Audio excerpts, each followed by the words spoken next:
Welcome to recipes in my way. இன்றைக்கி நம்ம அருமையான சுவையில் ஒரு வெரைட்டி ரைஸ் தான் செய்ய போகிறோம்.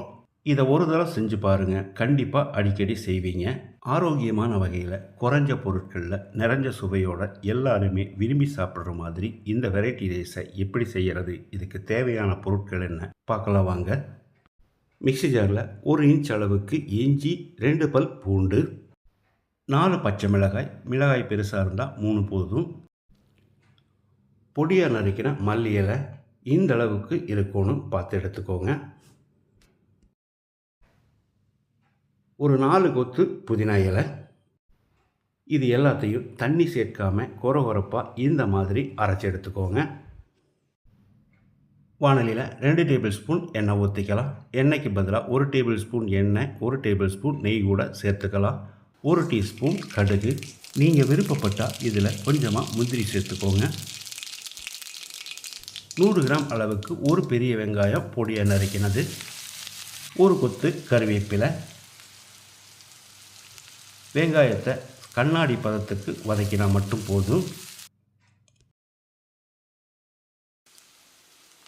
வெங்காயம் இந்த அளவுக்கு வதங்கினது போது இதில் நம்ம அரைச்ச விழுதை போட்டுக்கலாம். இதில் ஒரு 1/4 டீஸ்பூன் மஞ்சள் தூள் சேர்த்து இஞ்சி, பூண்டு, பச்சை மிளகாயோட பச்சை வாசனை போகிற அளவுக்கு 1 நிமிஷம் நல்லா ஃப்ரை பண்ணிக்கோங்க. குறைஞ்ச தீயிலேயே ஃப்ரை பண்ணிக்கோங்க. பச்சை வாசனை போன பிறகு 2 முட்டையை எடுத்து வச்சுருக்கேன், இதை போட்டுக்கலாம். 3 முட்டை சேர்க்கிறதா இருந்தாலும் சேர்த்துக்கோங்க.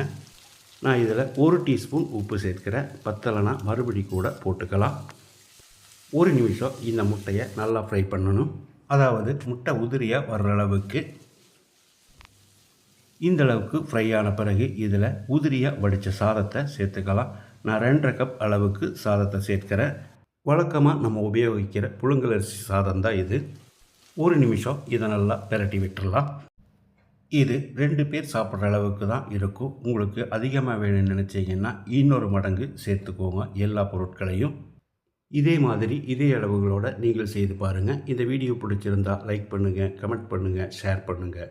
சப்ஸ்கிரைப் பண்ணாதவங்க சப்ஸ்கிரைப் பண்ணுங்கள். மறக்காமல் பெல் பட்டனை கிளிக் பண்ணுங்கள்.